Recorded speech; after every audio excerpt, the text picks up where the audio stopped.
ॐ भूर्भुवः स्वः तत्सवितुर्वरेण्यं भर्गो देवस्य धीमहि धियो यो नः प्रचोदयात् ॐ शान्ति शान्ति शान्ति नमस्ते दोस्तों नमस्कार dear friends. See, you might have experienced sometime you meet a stranger. You may be attracted towards him or her. You may find that the person, the stranger, is very pious, very polite, and of helping nature. Sometimes you find the stranger is very obstinate, very angry person, indifferent to social attitudes, very this, and sometimes you find a person is simply arrogant, no consideration of social values. So these different qualities, different moods, difference in approach depends upon the nature of each and every person. The nature of a person depends upon the triple gunas, that is, qualities of a person. These gunas are known as Sattva, Rajas, and Tamas, or Sattvic, Rajasic, and Tamasic. Those who are pure by their heart, their behavior is very nice. They are called persons of sattvic nature. Arrogant and very selfish and just behind their name and fame are Rajasic. And the people who are just very filthy, dirty, and have no conception of any values of life. They are called Tamasic people. So now I'll explain different qualities of persons.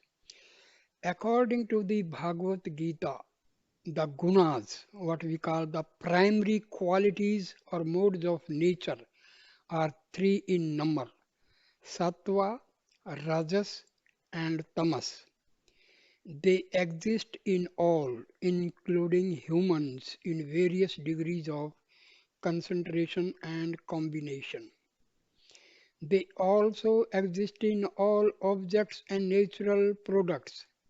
Hence, even the food which we eat is important if we want to cultivate good behavior.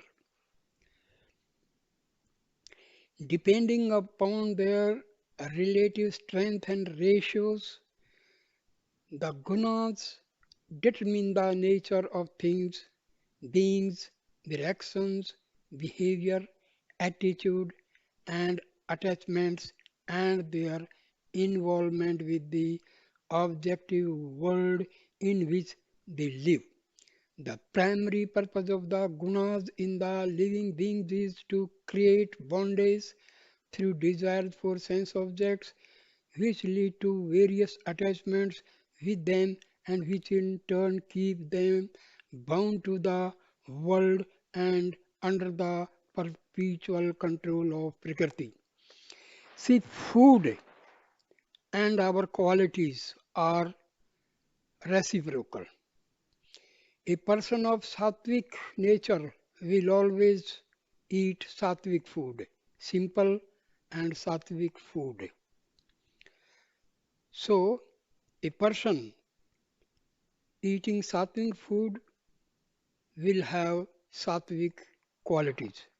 Same way, tamasic and rajasic nature depends upon food also. In Hindi we call it जैसा अन्न वैसा मन. Your mind will be depending upon your food habits. If you eat pure and simple food, your nature will be sattvic. If you eat non-vegetarian food, your nature will be either rasic or tamasic. Drinking, meat eating and all these types of food will produce rasic and tamasic qualities in living organisms. The gunas are born from Prakriti. The self does not reside in them, but they reside in him. Before creation, they remain inactive and in a state of perfect balance in the primordial nature, that is Mula Prakriti. When their balance is disturbed, creation sets in motion and the diversity of objects and beings come into existence, each possessing the triple gunas in different proportions. The admixture, that is panchikarna of the gunas and the elements, Mahabhutas, is well explained in the Pangala Upanishad. Mahabhutas means five elements we call as the earth, ether, water, fire. So, ex- beings in the higher worlds contain the predominance of Sattva, beings in the lower worlds, Mahabhutas, fire, water, Vayu, earth, and ether. These are the five elements. Our body is made up of these five elements, what we call as Mahabhutas. These elements are not the elements what we study in chemistry. They are the substances of one type of matter. But here, the earth, it consists of so many elements. So here in Hindu philosophy, these elements are different. Different in the sense they are not elements like that we study in chemistry, like copper, gold, oxygen, hydrogen. So here there is a difference. So beings in the higher worlds contain the predominance of sattva. Beings in the lower worlds, the predominance of tamas, and those in the middle worlds contain the predominance of rajas. In humans, all the three gunas are present in different degrees of predominance according to their spiritual purity and progress. Sinners who are beyond redemption possess the predominance of tamas. Pious people who abide by dharma possess the predominance of sattva, while worldly people who are driven by selfish desire possess the predominance of rajas. See, people having rajas qualities, they are very active. Politicians and all, they are of rajas nature. They want their fame, their name. They are after money, power, and all. And people, those who are just eating, drinking, and no other interest in life, they are of tamasic type. And people who are seekers of God, those who are in spiritual field, they are of sattvic nature. According to the Bhagavad Gita, God is the real enjoyer. He brings forth the entire creation for his joy, for Ananda. It is Purusa only who, seated in Prakriti, enjoys the qualities produced by Prakriti. The gunas are responsible for the diversity of nature. Because of the gunas, that is qualities, only the divisions of reality and unreality arise. When the gunas are manifested in creation, the individual souls come under their influence and begin their onward journey into the world of matter and death. God, what we call Iswara, does not act under the influence and the of these three because God is gunatit, beyond the qualities, beyond these guna. So God is not affected by sattvic, rajasic or tamasic gunas because God is having only one qualities, that is Shuddha Sattva, which is not of this world. Among the gods, Brahma has the predominance of Rajas, Vishnu the predominance of Sattva, and Shiva the predominance of Tamas. However, all the three gods are pure beings. They are not bound to them or to nature. For the purpose of creation and the order and regularity of the worlds, they manifest the gunas to perform their obligatory duties while they themselves are transcendental. Transcendental means beyond these gunas. These gunas are not concerned with them. How our behavior is affected by these gunas. The gunas are responsible for the behavior and natural vasanas of all living beings. See, vasanas we call propensities, we call them, or subtle impressions. When we, act or when we think repeatedly, so these thoughts they take the form of vasanas, especially desires. If continuously you desire for something, that desire takes the form of vasana. Human beings are also subject to their influence. Under their control, people lose their ability to discern truths, their essential nature, or their true selves. They fail to see their oneness with God and the rest of creation or the presence of God amidst them. In the 14th chapter of the Bhagavad Gita, Lord Krishna gives us a very detailed description and definition of the three gunas, which is summarized below. Number one, Sattva is pure without impurities, illuminating and free from sickness. It binds the soul through attachment with happiness and knowledge. Second, Rajas is full of passion and is born out of trishna, thirst or intense desire, and sangha, attachment. It binds the soul through attachment with action. Third, tamas is the darkness and the crudeness in man. It is born out of ignorance and the cause of delusion. It binds the soul through recklessness, indolence, and sleep. In the beings, the three gunas compete among themselves for supremacy and try to suppress each other. Sattva predominates by suppressing rajas and tamas. Rajas predominates by suppressing sattva and tamas. The tamas by suppressing both sattva and rajas.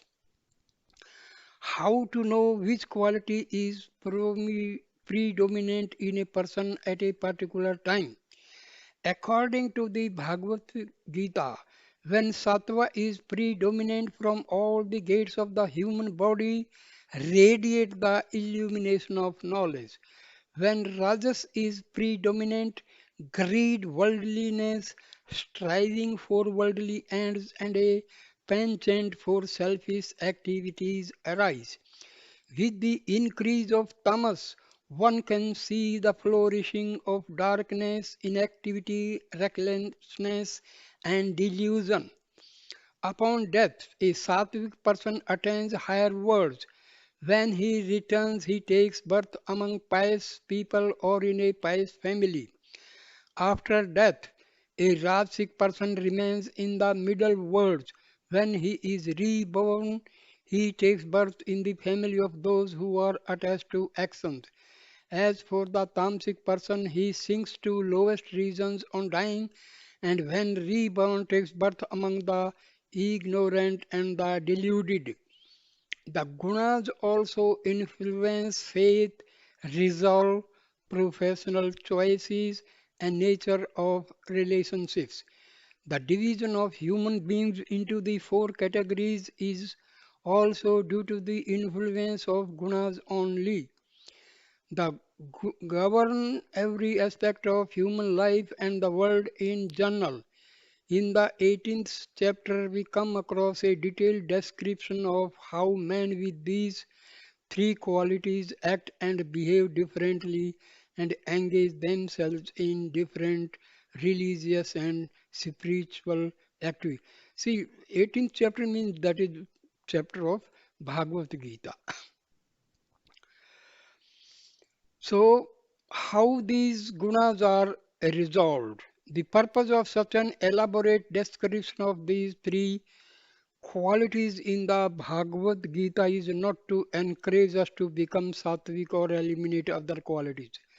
Whether it is sattva or rajas or tamas, the gunas are part of prakriti and responsible for our ignorance, delusion, bondage, and suffering on earth. When they are active, we remain bound to one thing or another. We cannot be free until they are fully resolved.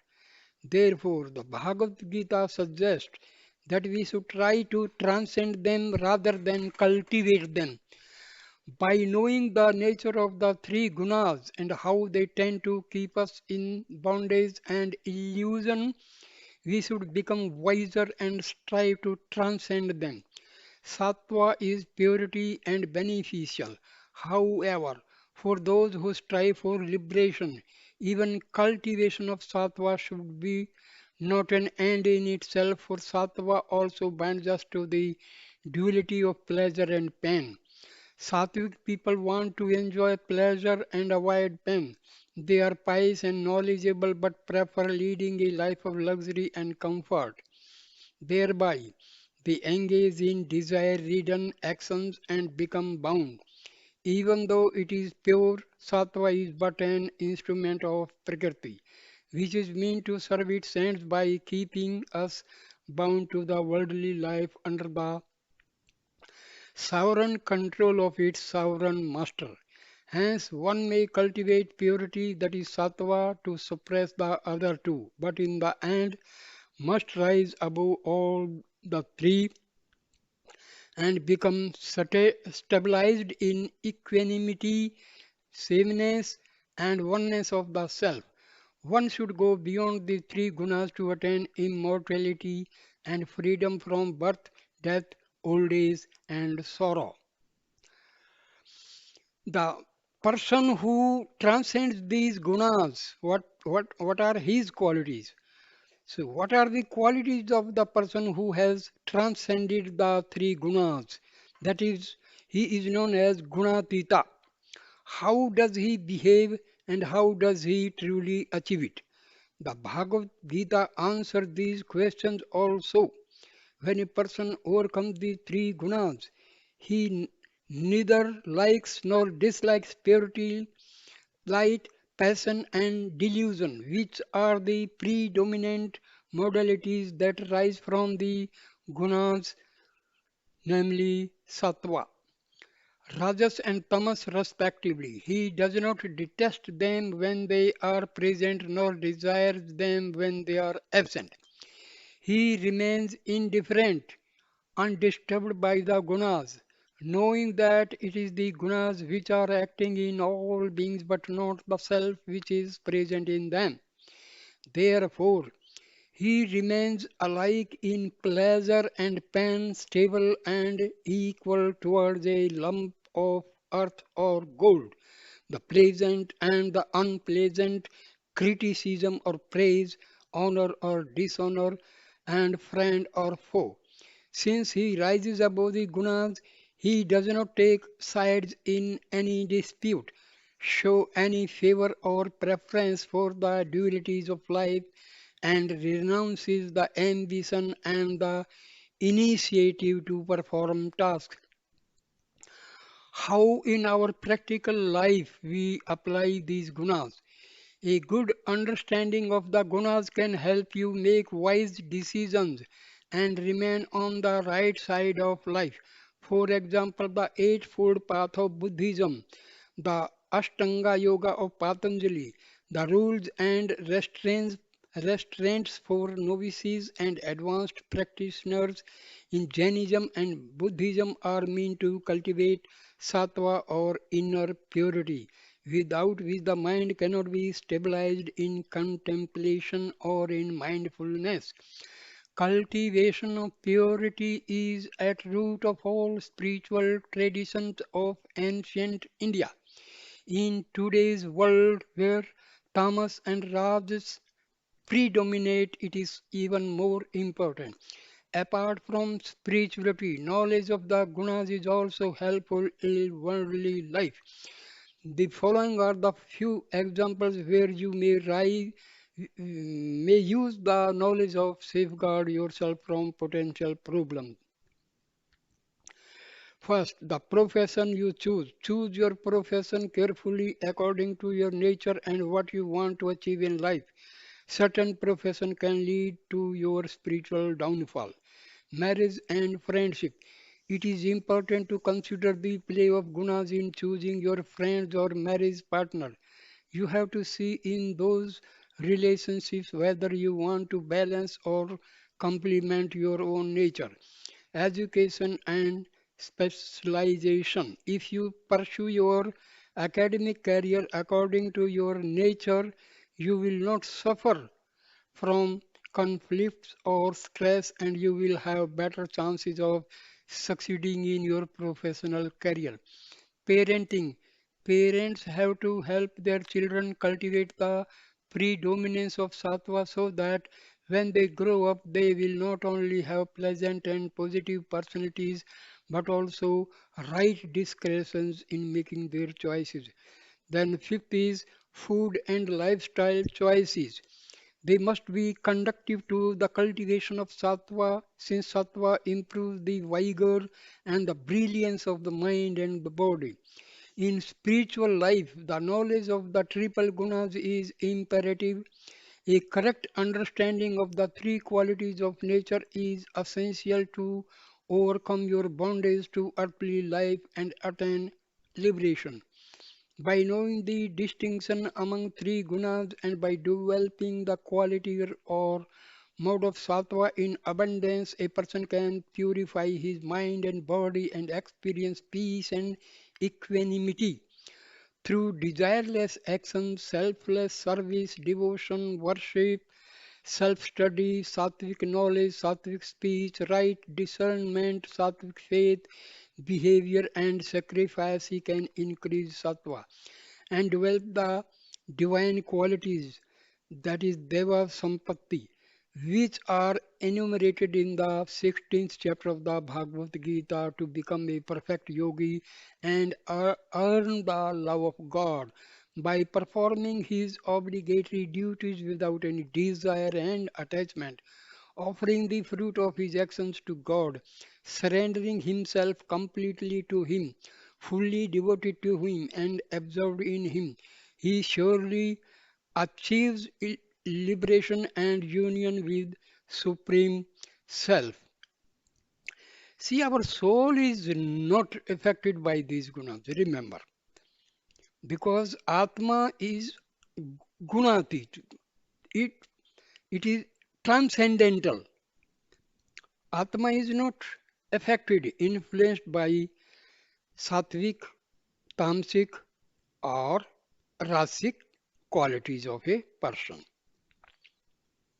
But in our daily actions, daily social behavioral aptitude, these gunas definitely have great influence because our ego and our mind are affected by these gunas. Atma is simple witness. It has no concern with any type of quality. So, so this is all about qualities of persons. See, why I have emphasized and to tell you about this quality because to be in the field of spiritual life, we must have sattvic nature. And to cultivate sattvic nature, we must take simple and pure food. Avoid drinking, avoid taking non-vegetarian food, avoid taking drugs and all. So these are enemy of spirituality. So thank you, friends. Please comment, share, and subscribe my channel so that this message reaches many people, many people. This is a service for the mankind. We must indulge in spreading the message of Upanishads and Vedas. Thank you. Namaskar. Om Shanti Shanti Shanti.